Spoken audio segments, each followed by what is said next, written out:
da 15ª SAF e gostaria de agradecer desde já a presença de todos vocês aqui hoje. Nós agradecemos também, em especial, os nossos patrocinadores e apoiadores, que mesmo em um ano tão complicado, acreditaram na SAF e nos ajudaram a fazer esse evento possível. Antes da palestra começar, eu gostaria de passar alguns avisos importantes. Ao final da palestra, o formulário de presença será aberto para que vocês garantam o certificado dessa palestra, e lembrando que apenas quem se inscreveu na palestra e responder ao formulário terá direito ao certificado. O link do formulário pode ser encontrado na descrição desse vídeo, e os membros da organização também vão colocar ele no chat. Além disso, durante a transmissão da palestra, uma palavra-chave vai aparecer, então anotem para não esquecer, porque ela deve ser escolhida corretamente no formulário. Durante toda essa semana, estão acontecendo sorteios em nosso Instagram, então entrem no Instagram da SAF para participar desses sorteios. Nos posts vocês encontrarão as regras para poder participar. Os itens do sorteio correspondem ao dia de hoje, são 2 kits de livros do nosso apoiador, a TAG Experiências Literárias, e 3 kits do nosso patrocinador, a Sartórios. Os resultados de todos os sorteios saem no dia 24/10, então participem. Bom, agora eu vou passar a palavra para a Júlia, que vai apresentar o nosso palestrante. Well, so tonight we welcome Dr. Sheriff Atente-se. So Dr. Sheriff is an assistant professor at the College of Pharmacy of the University of Manitoba.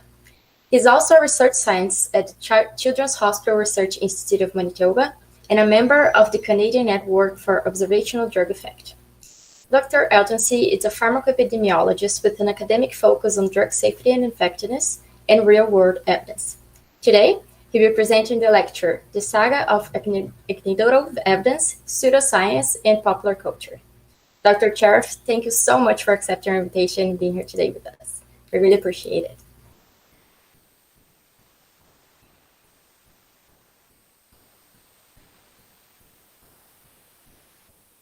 Thank you. Thank you so much for the invitation.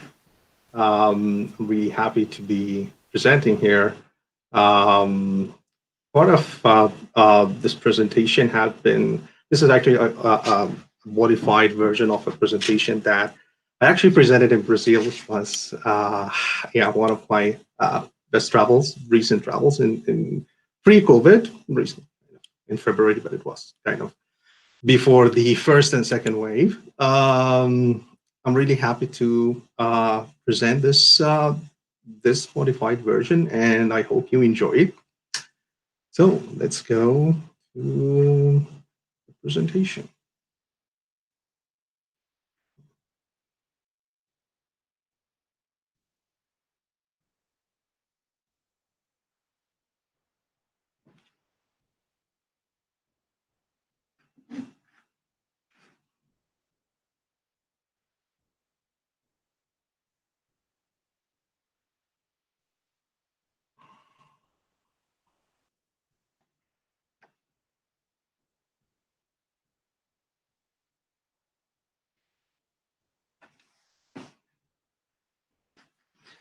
So today I'm going to talk about the saga of anecdotal evidence, and talk a bit about also misinformation.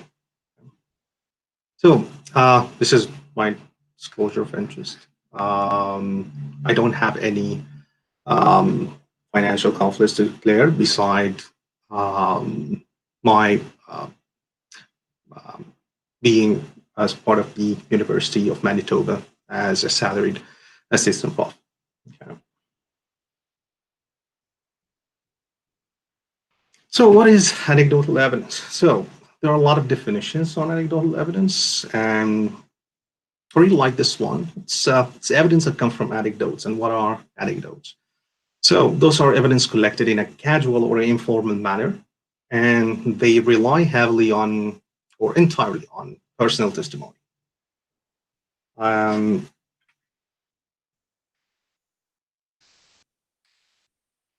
So here are some examples. For example, I took this supplement and I lost a lot of weight. This pill must be working. Another one is, I know someone who smoked like crazy. He lived disease-free and died at 95. I'm sure there are plenty of those out there still living. And of course, those claims about smoking are exaggerated. Another one, and this anti-aging cream took years off my face or whatever. It must be the best. All those are anecdotes. They depend mainly on personal experiences. And I'm also sure at your level that you have heard that you can't trust anecdotal evidence. First, it comes from casual, informal way to analyze the results. However, we still ask our friends for recommendations about restaurants, travel destinations, for example, mechanics, and so on. So we rely on anecdotes in our daily life, right? The tricky thing about anecdotal evidence is that even when an individual story is true, it can be entirely misleading, right? How does that work? So today we're going to analyze a bit anecdotes. So here is a structure of the schema of the different study designs in terms of validity and cost. So at the top, of course, the highest validity is intervention trials, randomized or non-randomized controlled trials, right? Followed by observational designs. And when you go lower with validity, it gets cheaper and cheaper to conduct a study. And as well as you end up with anecdotes at the bottom. And anecdotes have the least validity and are very cheap in terms of cost. Why we rely on anecdotes a lot in our daily lives? Humans are driven by emotion, and we like drama. We like those stories. We like sexy stories. Either if it's a scientific, for example, a treatment for something, or for our in our daily life. This was the best meal I had ever had, the best Chinese food, the best whatever. So we love emotional stories. Anecdotal evidence, one of the characteristics of anecdotal evidence is that it cherry picks. Right? It cherry picks the best stories that depend on emotion. Right? You don't hear about all the unsuccessful cases where, for example, this cream didn't work or this pill didn't work, right? Because people are less likely to talk about it. Humans are more likely to tell and remember the stories of something dramatic, either good or bad, right?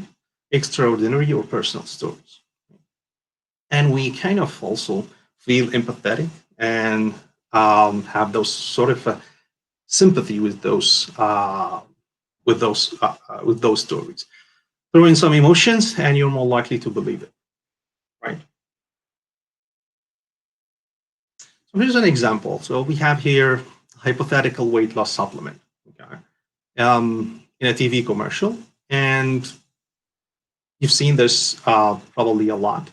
Either a weight loss supplement or another supplement for whatever. And you assume that the people there are telling the truth. And we're going to assume that all the people who came in here are not actors and they have actually are telling the truth, right? So this is how you're probably going to draft or graph this in a scientific way, right?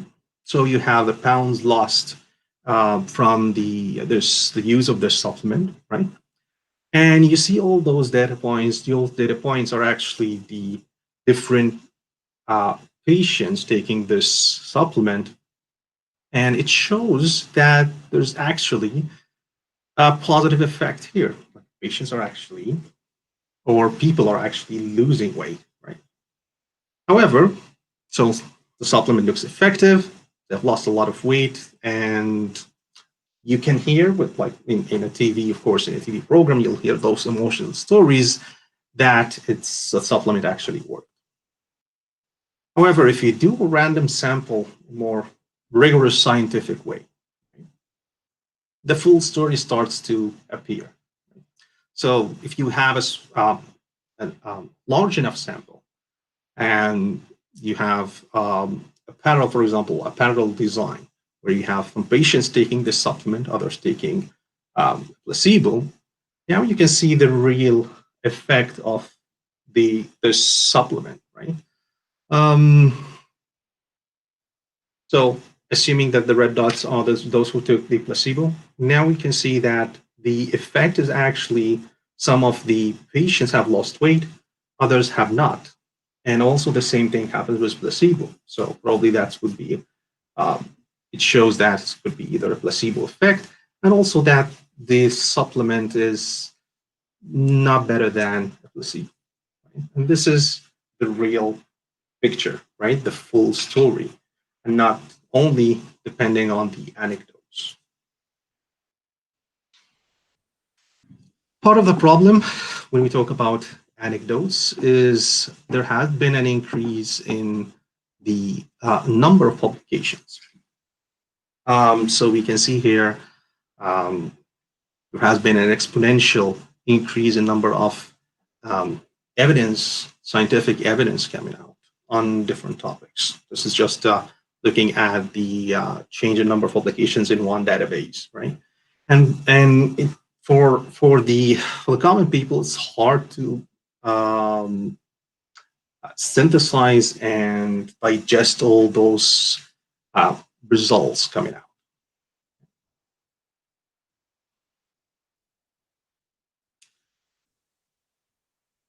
The controversy that around the vaccinations is one example of how humans deal with anecdotes, okay? And how human cognition and behavior can actually affect our understanding of the comparisons between the scientific evidence and anecdotes. Thinking anecdotally comes naturally, right? Whereas thinking scientifically does not. So on one side, after one methodologically flawed and actually inaccurate study, scientists have been unable to find any causal link between the symptoms of autism and vaccines, right? On the other side, there are parents who noticed shortly after having their children vaccinated that they started to show some autistic symptoms. And those are the anecdotes that come out in media, for example, because the story is extraordinary. It's something that humans will be interested in, compared to the real evidence where there is actually no effect at all. Our brains are belief engines, very unique brain engines, employ association and try to seek patterns and reasons. Historically, superstitions and beliefs in magic are thousands of years old. On the other side, science in its form now is only a few hundred years old. And its form, I mean, controlling for bias, controlling for intervening factors, etc. So any medical huckster promising, for example, that A will cure B can easily bring in a bunch of anecdotes and it can sell it out to you, right, in form of testimonials. Now, we can see this very happening on real life, even increasingly, with the bombardment that we get on on daily basis on social media. I assume you get at least 10 or 20 different scientific or anecdotal facts just looking through your Twitter feed or your Facebook feed, etc. Or even now TikTok and others, right? So for these, so this one was a question for you if you want to like jump in the chat and try to give us a bit of idea. Of course, you know at least 2 or 3 of those. Okay. What about the guy with the beard, the old guy with the beard? Does anyone knows who it is? If you know, just put it out in the chat. And so I know people saying The Rock, of course.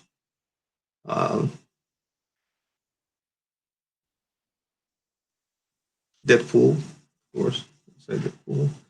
And what about the guy in the middle here? Shaq.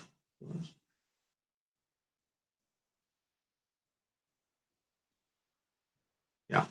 So this is David Sackett. So David Sackett is not a celebrity, but is a celebrity in the scientific field. Okay? He is the one of the pioneers. Actually, he is the pioneer of evidence-based medicine, and this is someone you all know about, because as health professionals, you will use evidence-based medicine on a daily basis, right? Why I'm putting this out? Because it's easy to see the impact of pop culture, to see the impact of celebrities on everyone, even scientists, right? Those are the super spreaders, and we're going to talk a bit about what is the impact of pop culture on our daily life.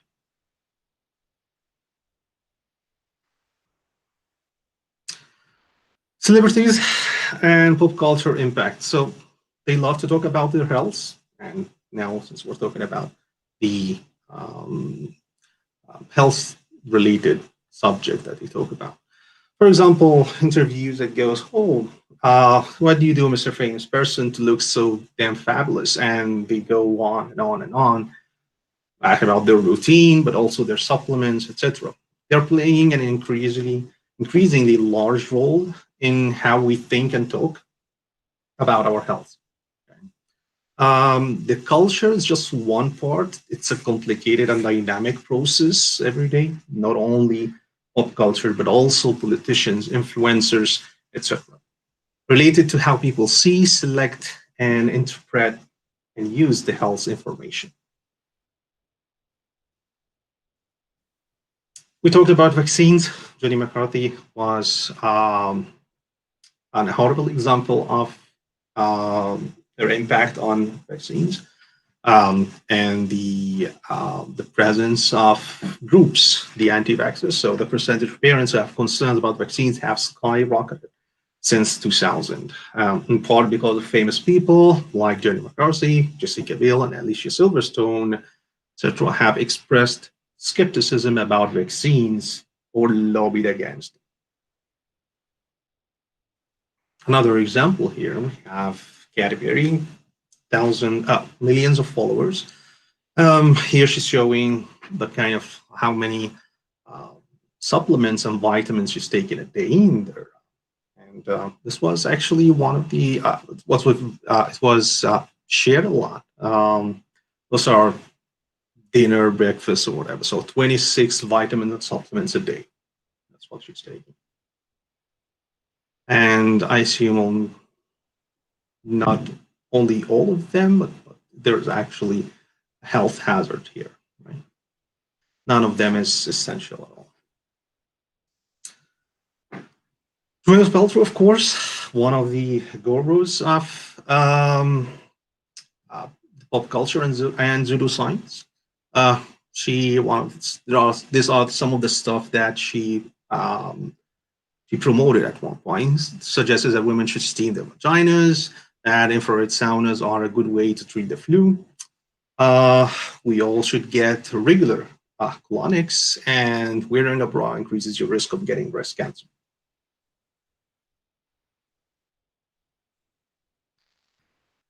So, of course, most of those recommendations are science-free, evidence-free.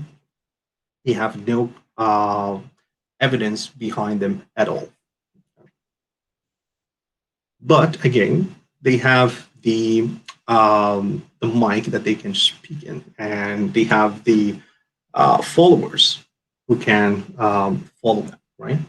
And it's all a marketing scheme, right? So Goop is the company that she owns with other investors, and they promote and sell different supplements and different and other stuff for. I will show you a couple of examples for their followers, right? And people get scammed a lot with this. The Goop Lab, that's a recently new, most recent. It was it started just before, I think, before COVID. It's a series on Netflix. It's called this Goop Lab, and she promotes their different stuff, including conversation with BDM, where she kind of treat like some sort of treatment for something, energy treatments and facial injections, vampire injections. So those are only some of this stuff that are science-free, and they were included in this series. So I'm just showing you how influential the celebrities can be. This is a series that was there on Netflix, and it's still there, and there are probably plenty of those out as well that where celebrity endorsements is actually science-free. There is little doubt that those endorsements have contributed in the growth of the evidence-free health trends, such as gluten-free eating, when you don't actually need to eat gluten-free. Now it's $1 billion, it's $1 billion market. Juicing and colonics. So we're going to talk about some of those examples. So another one is detox. Okay. So let's just quickly see if there's any. Yeah.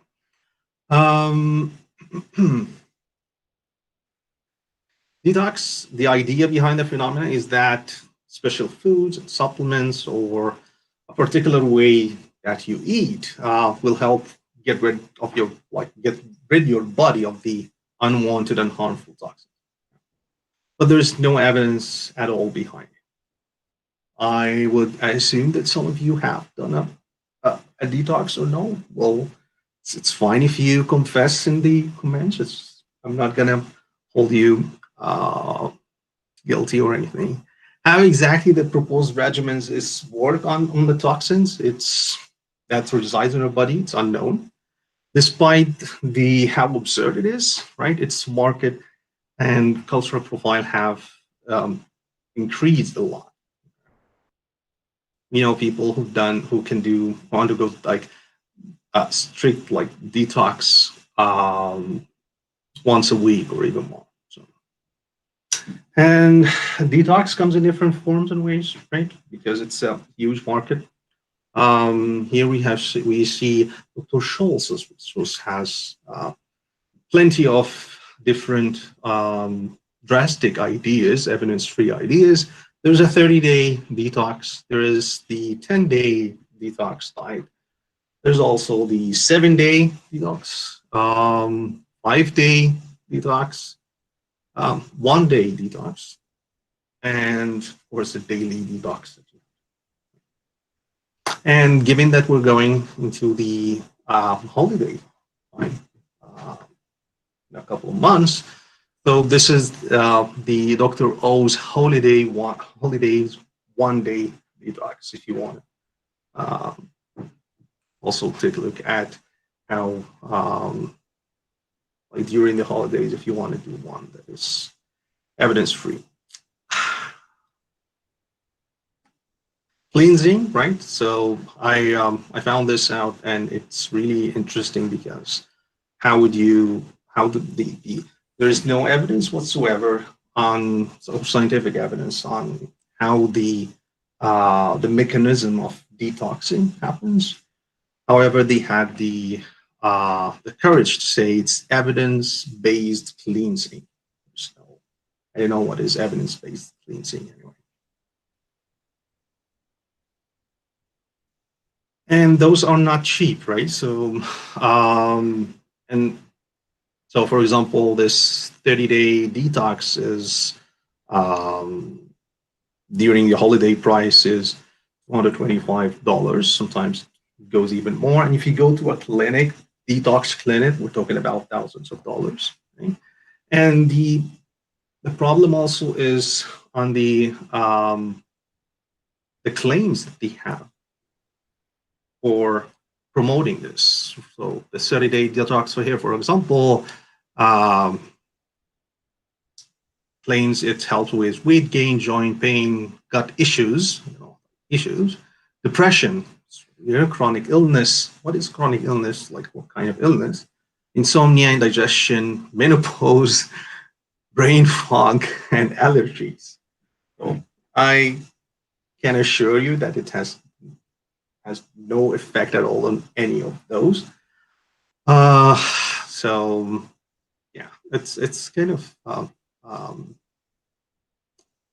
it's too bad to see how this market have grown, right?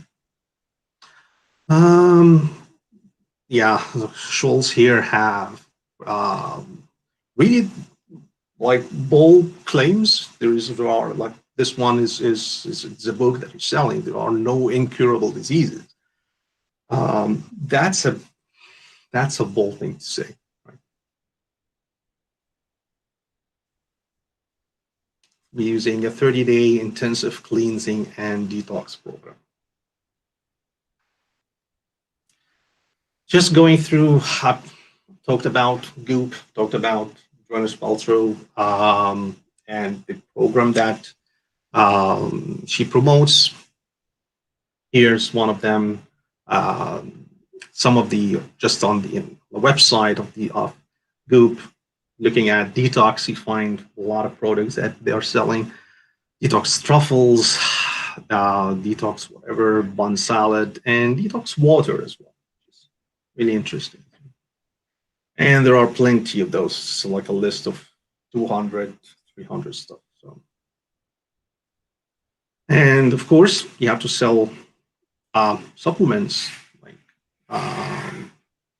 some of them are formulated for women, and some are formulated for anyone who wants to take them.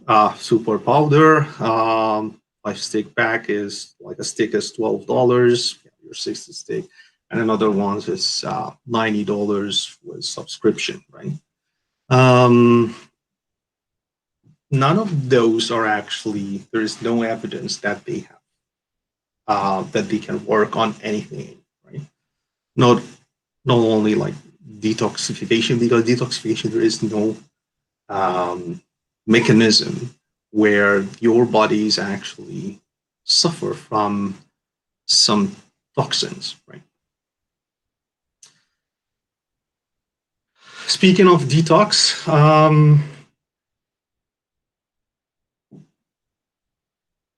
do you know what is this? What do anyone have?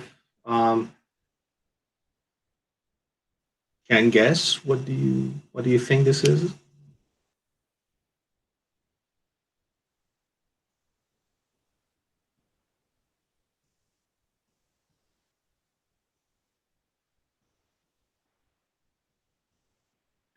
You can take a guess in the comments if you want.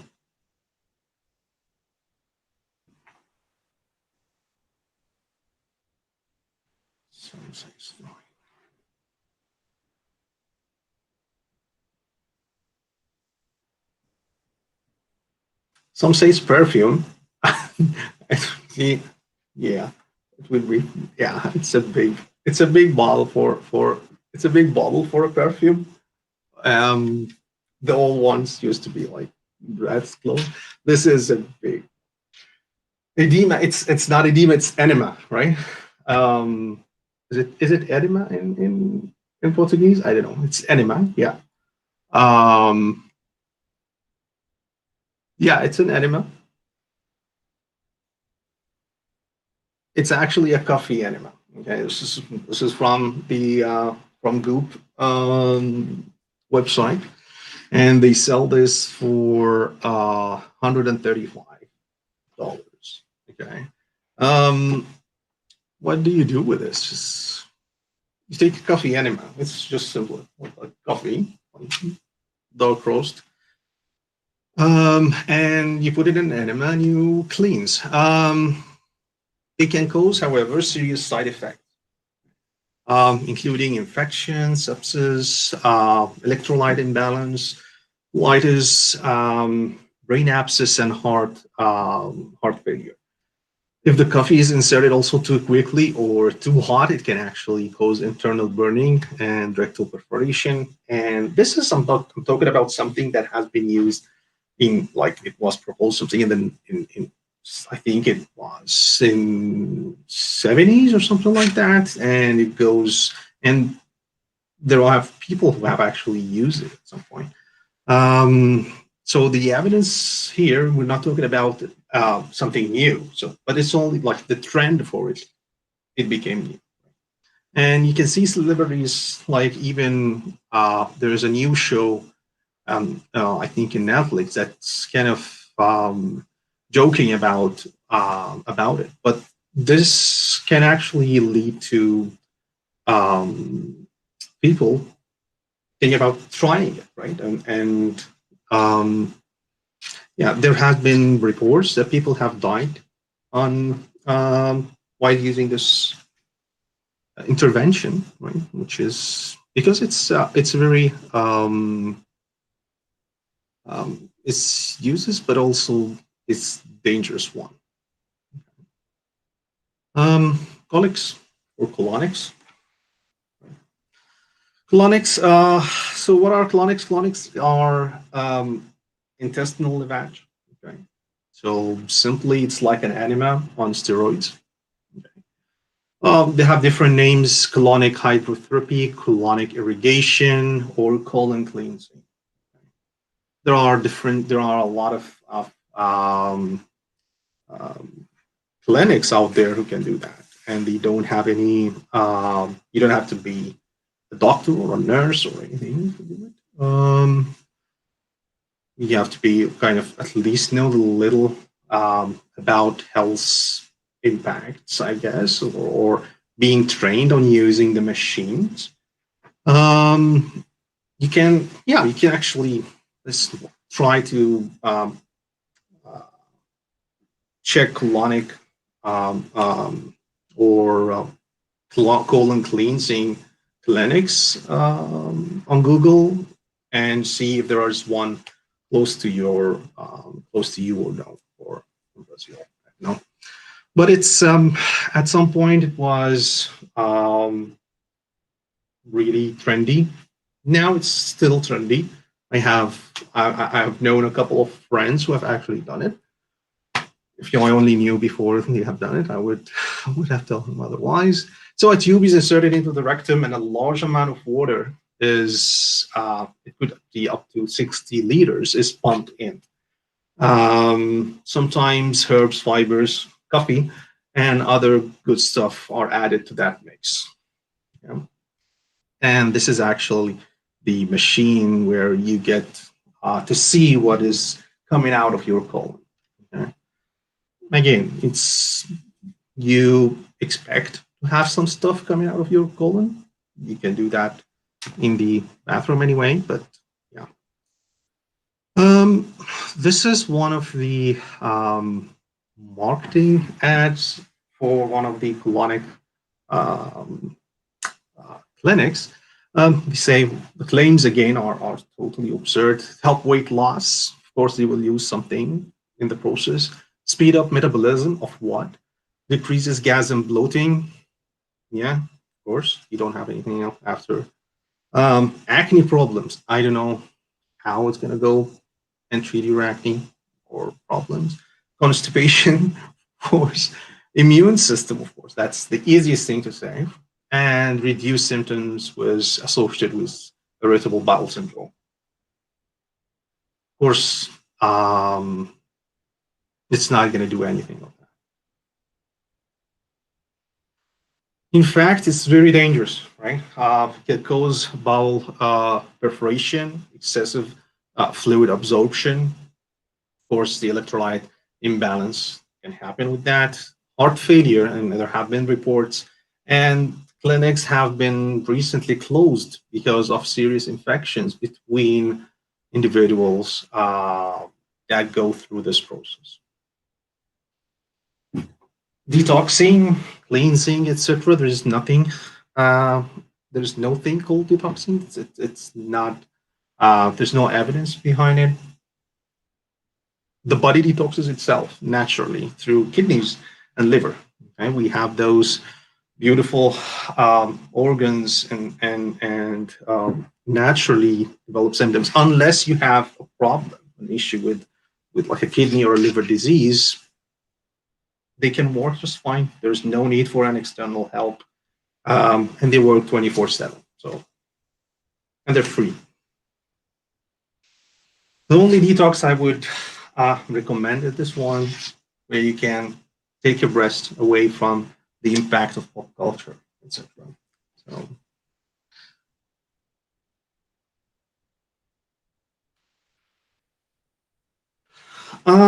So I think what I'm going to do now is to move into how address the elephant in the word, okay? And talk a bit about this anecdotes, the impact of misinformation during COVID-19.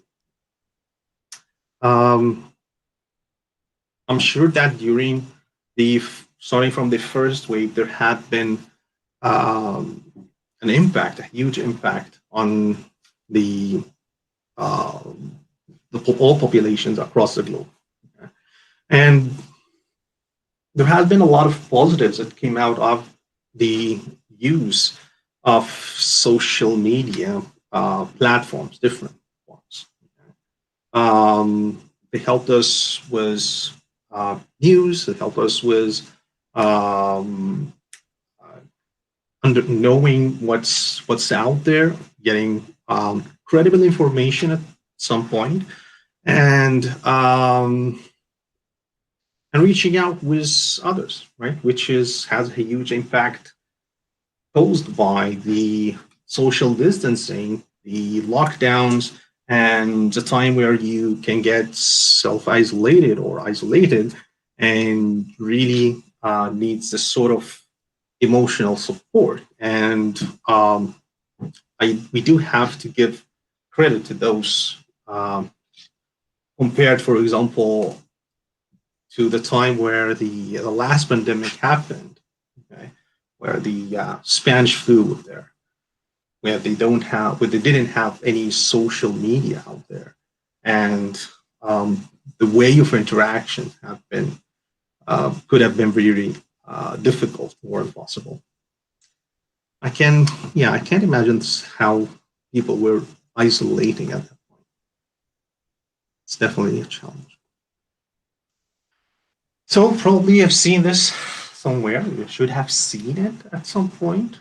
Okay, so this is the hierarchy of the causal study designs, where you can see systematic reviews, of course, at the top.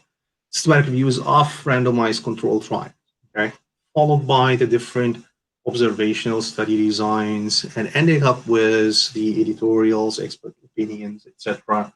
And probably animal studies would come even later on, right?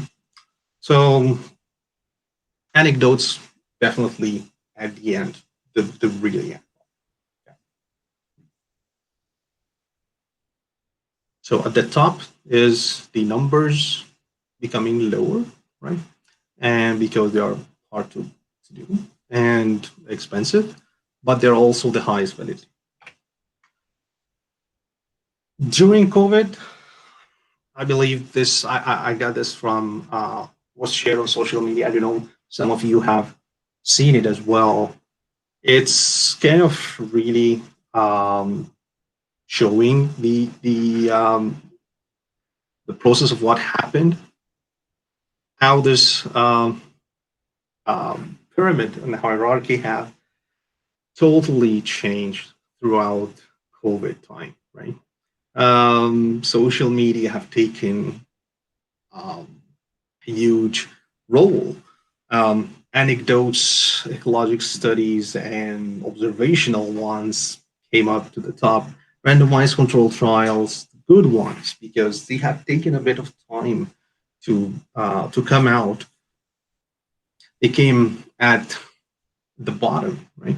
And people were trying to digest the information and grasping on what kind of knowledge that they can get anywhere. And of course, the easiest ones were the social media. And it was really, it's confusing, and I believe it's going to be confusing and challenging for everyone for a good time. Opportunism and fact checks. COVID-19 have been supplying the opportunity, right, for different actors, different layers, with a range of different motivations to produce a variety of misinformation about different stuff in COVID topics. And probably you have seen, any one of you have seen several of those, just opening your social media or TV or whatever. And we'll talk a bit now about COVID-19 misinformation, etc. So a study of COVID-19 messaging on social media have revealed that misinformation from politicians, celebrities, and other figures, right, made up 20% of the claims, but accounted for nearly 70% of the total social media engagement. This was a study by researchers in Cornell University. So misinformation, it has been, as I showed you before COVID, how the pop culture and the misinformation, the pseudoscience it provided, have had an impact on everyone. But during COVID, it's even more prominent, right? It became a cultural phenomenon. Here, this is the study by Reuters Institute and University of Oxford. Misinformation, what do we define by misinformation? It's not only misinformation that means strict lies, right?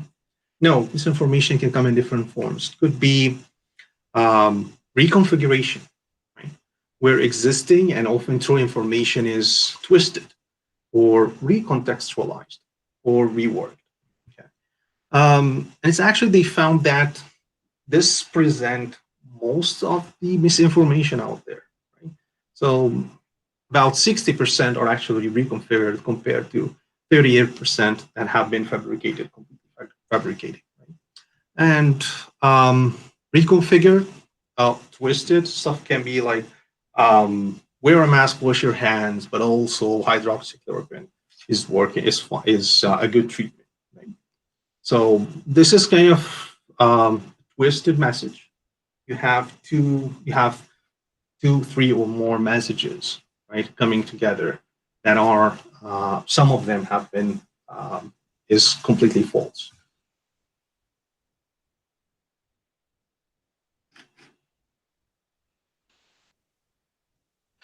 And some of the misinformation or the false or the pseudoscience parts have been kind of also, I would say, endorsed by different groups.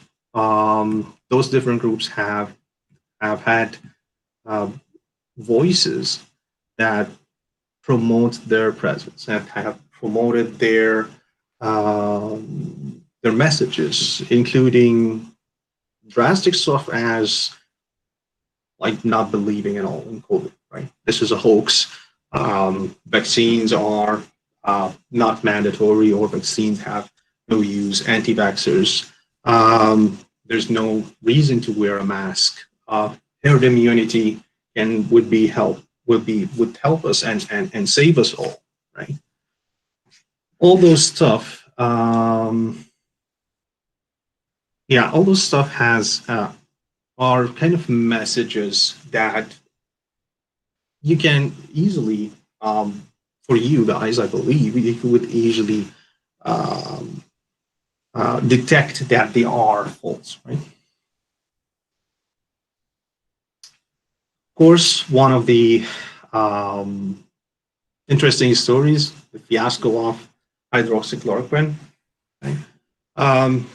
It started with one small methodologically flawed study, and you have seen in the news, I believe, all what happened with days that pass. Every day that passed, there are new people and new influencers, politicians, new figures have endorsed it, or which have led to hoarding, have led to misuse. People have died because of its use, and those are the people that I'm talking about, super spreaders that I've mentioned here.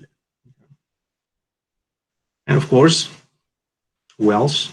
There has been a study that have actually, like, looking at 38 million COVID-19 articles in English. This one is by Cornell University researchers, and they found that the single largest driver of COVID-19 misinformation is Donald Trump. And we're not talking about a small proportion compared to different others. We're talking about 40%, nearly 40% of the misinformation coming out of it.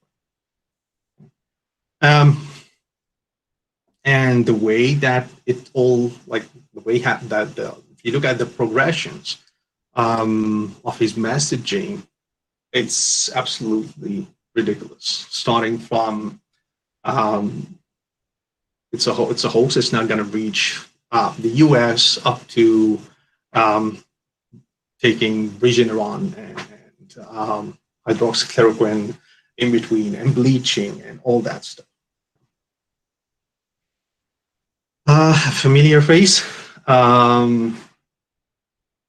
Different platforms have taken some sort of a way to counteract misinformation. So this is an example of it. After sharing some tweets, that was on March, I believe, sharing tweets and videos on the effect of hydroxychloroquine, when in fact there is no. Right? So Facebook, Twitter, and YouTube remove posts from Bolsonaro, which is, I believe, a good thing that they have started doing it. And I've seen also with Trump, I've seen there are some folks and there are some articles out there now talking about continuous messaging to counteract the effect of Trump. Opportunism, right? There has been a lot of those in the if you go through social media, starting from early COVID days, there has been tons of stuff that claim to be effective. Okay, drinking cow urine and dung. Okay, we want them. Bleaching or drinking bleach, whatever. This is a Trump idea. Homeopathy, it's not going to work. There is no evidence at all that it has any effect on COVID-19 or anything, or any symptom related to COVID-19. Of course, snorted cocaine. If you want to forget about it, maybe forget about COVID at all, maybe snorting cocaine could be a good idea. It's even the French government had to go out with a message and to tell people snorting cocaine was not going to help you with COVID. Drinking silver, I don't know, unless you have werewolf COVID in your blood, it's not going to work. UV light, unless you want to, there's no, we know that it works on viruses, but it has to be very, not for, technically it's impossible to do it unless you will cause DNA destruction of your cells. So technically you're not going to use it at all. There is no feasible way to use it. And those are the stuff that Trump has said, right? UV light, bleach, and garlic soup. It's delicious probably, but it's not going to help you with COVID in any way.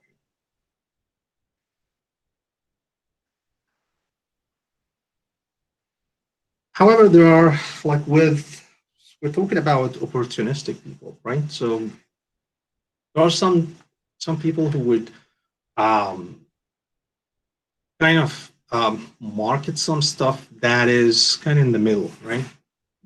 Garlic soap, it's easy, you can do it at home, but there are other stuff that they can sell, right? They're more plausible and more credible, could seem like they're more plausible. Just search boost immunity boosters and COVID-19, and you can find a lot of those. Could be taking like a supplement, a bar, a smoothie, fermented tea, or anything in the alt medicine area. So none of this have any evidence on being effective against COVID-19. Yeah. And if you follow, I'm not a big follower of celebrities, but if you follow a lot of them, you will definitely find that some of them endorse different of those alt medicine stuff. Right? Again, yoga, Reiki, essential oils, rubbing essential oils on your body, stuff like health crystal packs, energy, colonics, energy therapy, stuff like that will not work on COVID-19 or boost your immunity by any means. Okay.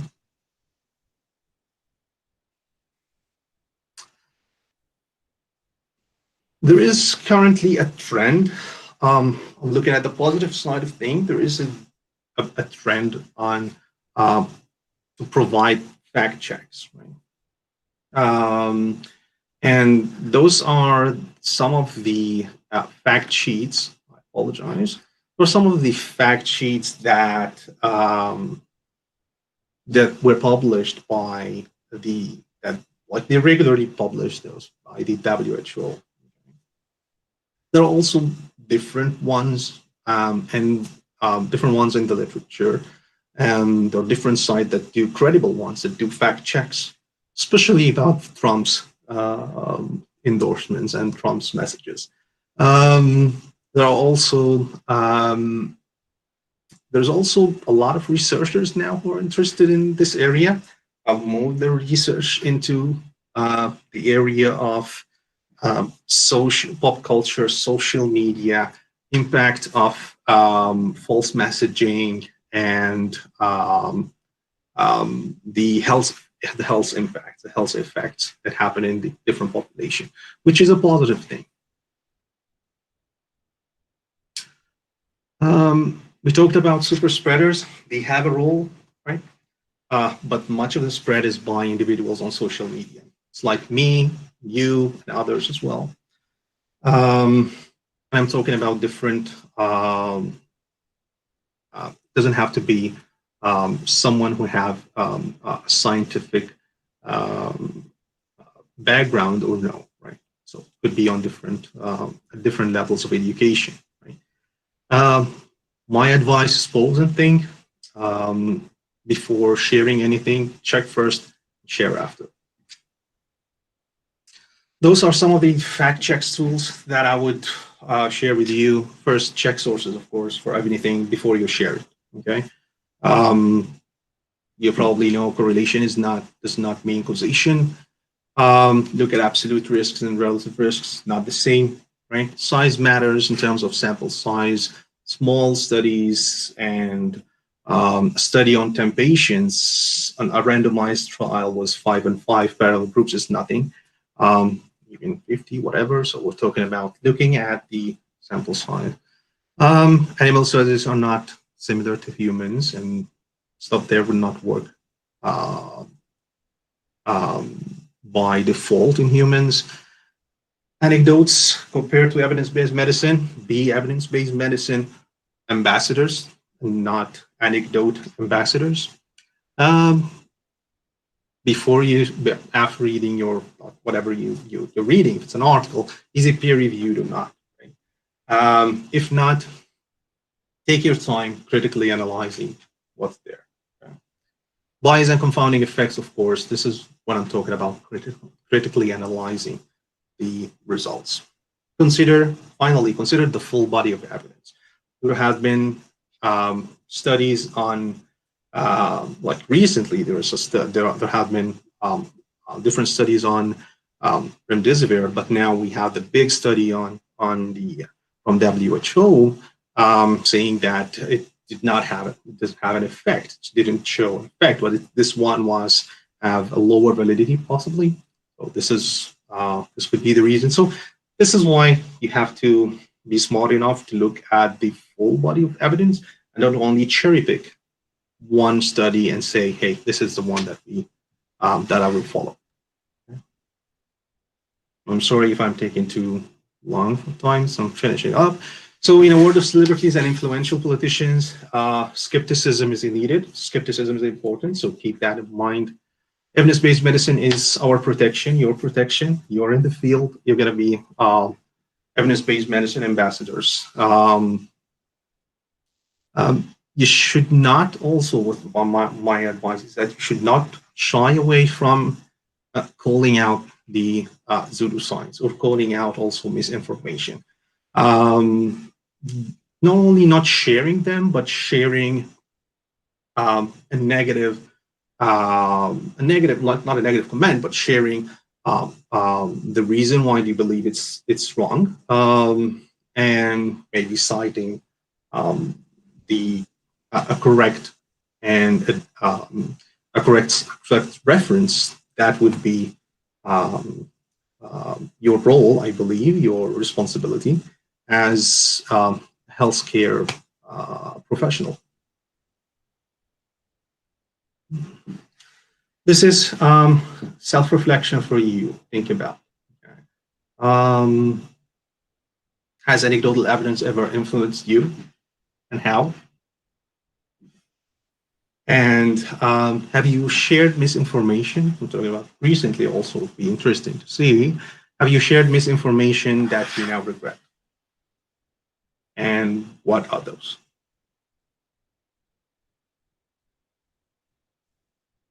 Finally, don't panic, take care, stay safe, and follow the rules with COVID-19. It's easy, it's simple, and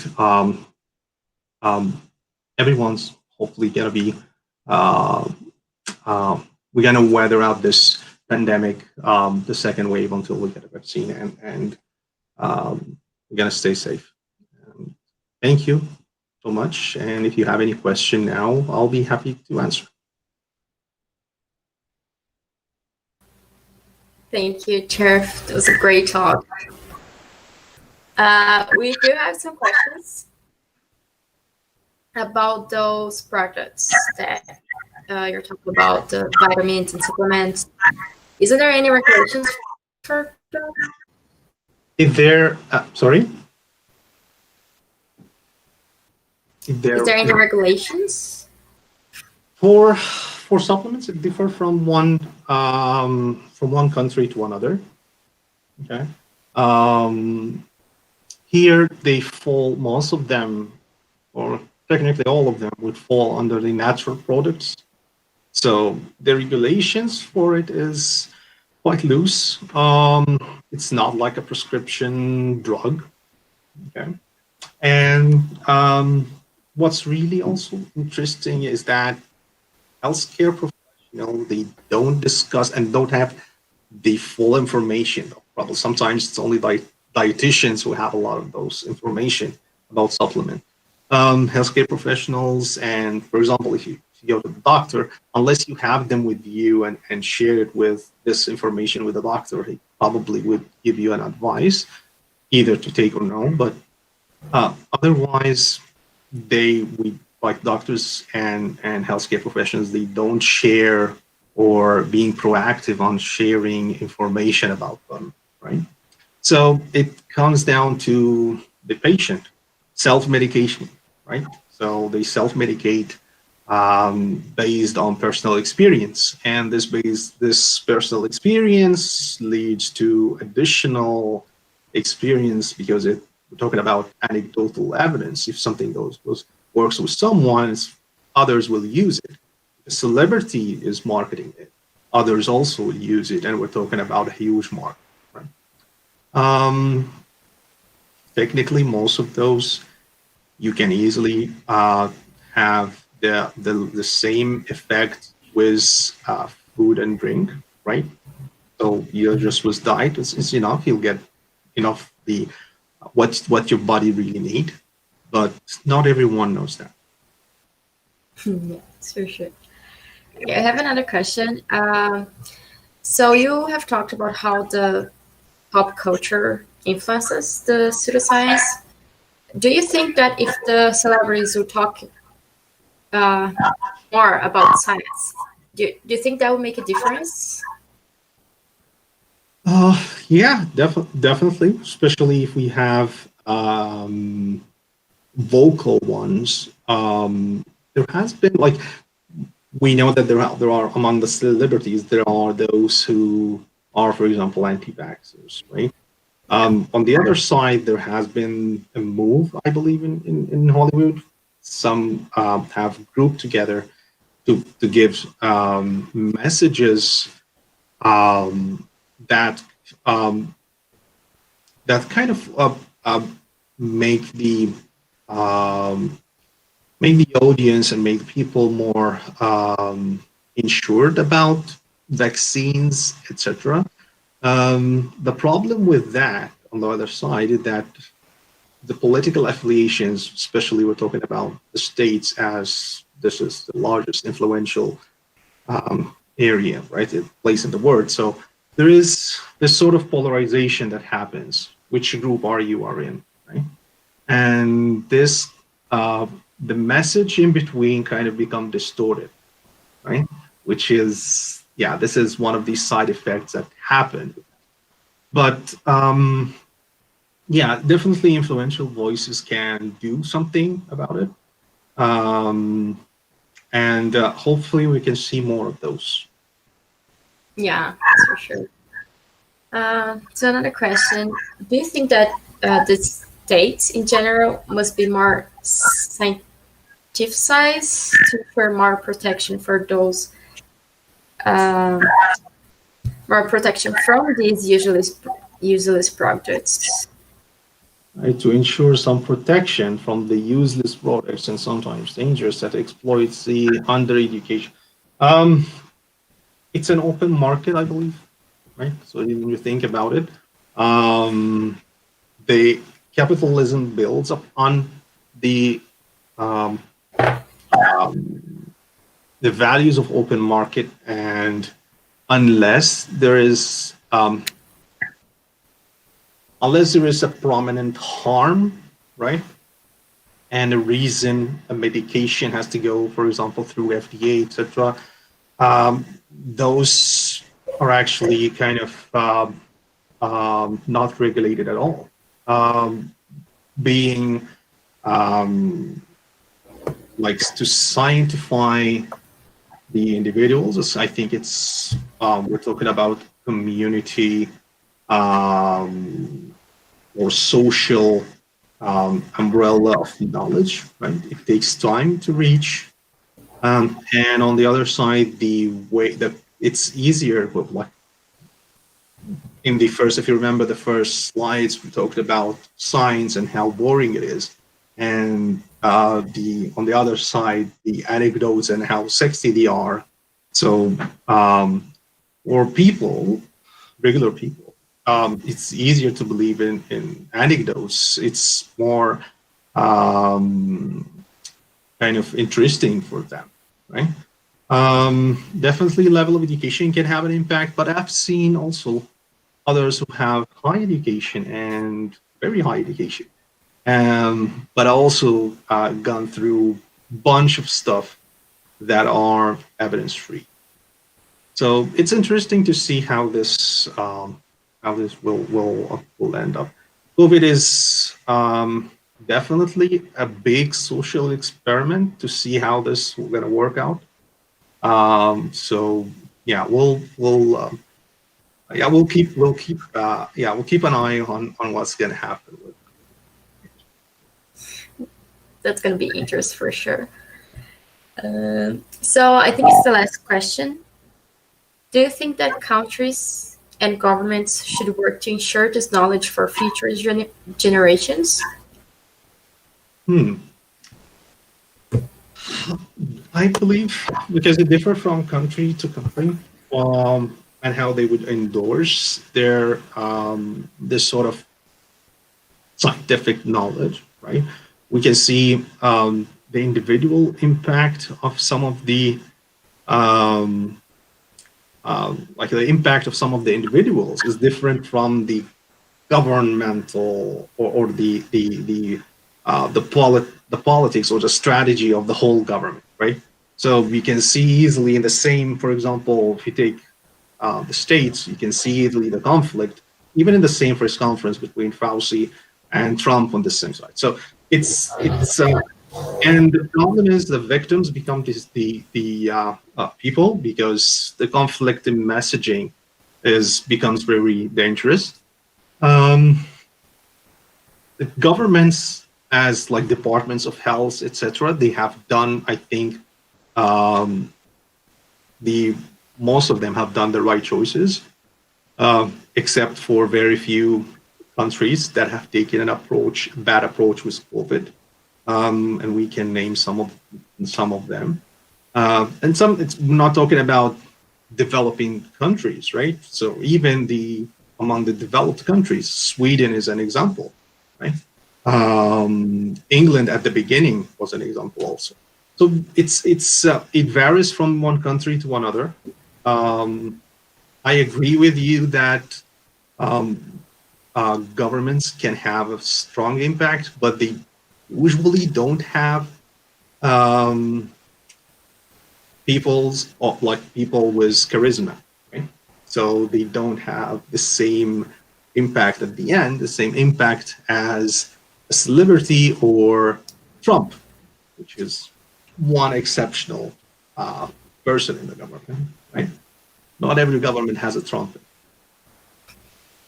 That's for sure.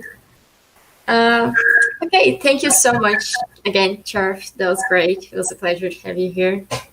Thank you so much. Yeah, yeah, go ahead. Sorry. Yeah, I was just gonna say that after we're done, so people don't leave the video, that we have some more information. Yep, hopefully, and I hope this period will pass with the least impact on us all. I know it's tough times, and not only on the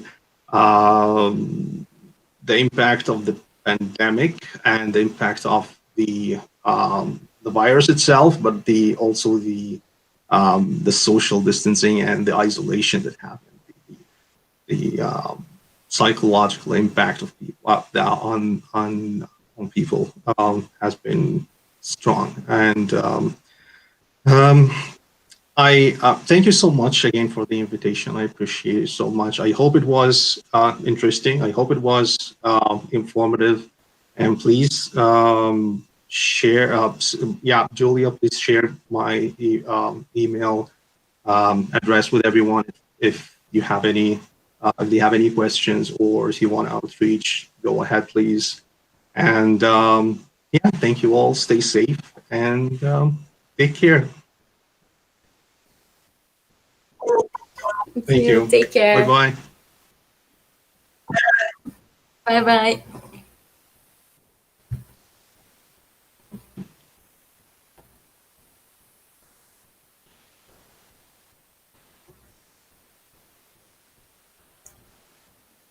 Bom, agradeço de novo a presença do Dr. Sheriff pela palestra.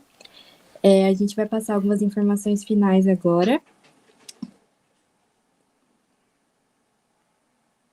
Bom, a palavra-chave da palestra de hoje é evidência. Então, vocês escolham corretamente essa palavra no formulário. Ele já está liberado vocês podem pegar ele na descrição do vídeo e também a gente vai mandar pelo chat do YouTube. Então, só repetindo, a palavra é evidência. Bom, amanhã, então, a gente vai iniciar o nosso dia com uma palestra às 10 horas sobre terapia larval, com a professora Patrícia Jaqueline Thyssen. Às 14, a gente vai ter uma palestra de assistência farmacêutica com a professora Patrícia Muriel.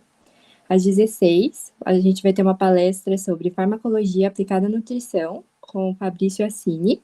E às 19, a gente vai ter uma mesa redonda sobre o uso medicinal e descriminalização da cannabis, com o professor João Ernesto de Carvalho, a Virgínia Martins Carvalho e Silva, e a Silvia de Oliveira Casenave. Então, muito obrigada pela presença de todos, e a gente espera ver todos vocês amanhã. Obrigada.